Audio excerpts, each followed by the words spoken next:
तो जी हाँ दोस्तों, आप लोग देख रहे हैं भोजपुरी धमाल। और आप सभी को बता दूँ थी खेसारी लाल यादव जी का नया फिल्म संघर्ष 2 के प्रमोशन को लेकर आप लोग काफ़ी ज़्यादा एक्साइटेड थे।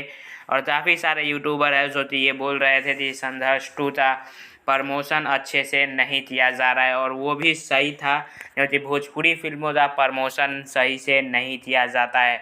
सिर्फ़ और सिर्फ इंस्टाग्राम फेसबुक पर लाइव ये लोग आ जाते हैं ये फिल्म के स्टारकास्ट और बता देते हैं और फिल्म का प्रमोशन हो जाता है।